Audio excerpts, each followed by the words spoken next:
Now the next application is the electro-refining of metals, and electro-refining means the purification of metals. Okay, so the term electro-refining, it is a process by which metals containing impurities are purified electrolytically to give a pure metal. So refining means to make pure, and electro means the process of electrolysis. So electro-refining means when the process of electrolysis is carried out to remove the impurities and to give a pure metal. So that term is known as electro-refining. Okay, now here is the electro-refining of copper is discussed. So for the electro-refining of copper, we have to take the electrolyte aqueous copper sulfate solution, that is acidify. Okay, now the nature of the electrode: cathode. At cathode we are taking pure tin sheet of copper, and at anode we are taking impure block of copper. As you can see from this diagram, at anode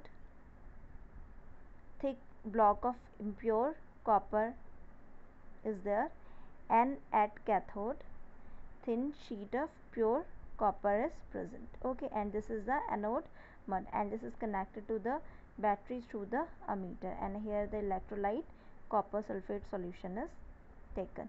Okay, so now electrode reaction means whatever reaction at anode or cathode will be carried out. So the dissociation of aqueous copper sulfate will be like this: copper sulfate will dissociate into Cu2 plus and SO4 2 negative, and then this water, it will dissociate into H positive and OH negative. H positive means hydrogen ion, and OH negative hydroxyl ion.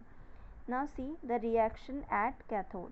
So at cathode Cu plus 2E, it means this is a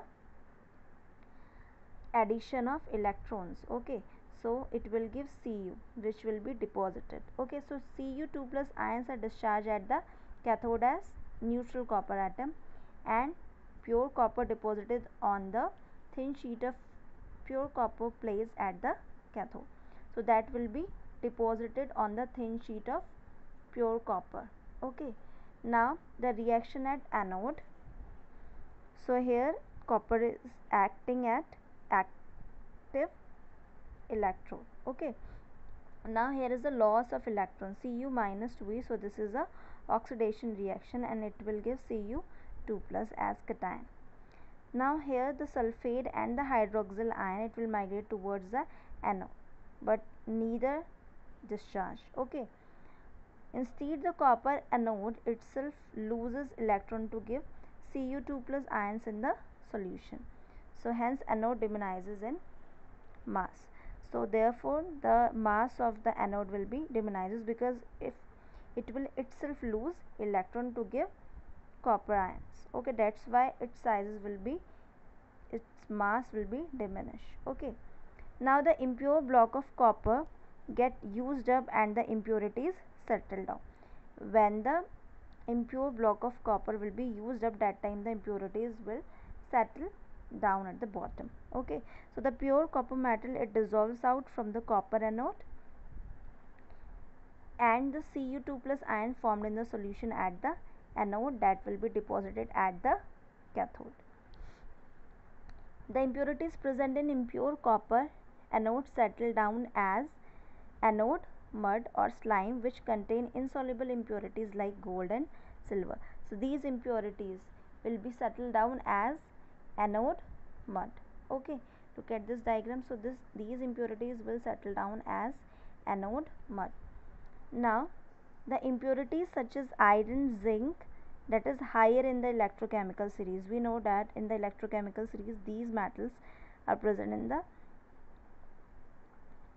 higher position. Okay, so these will ionize and they will dissolve in the electrolytic copper sulfate solution.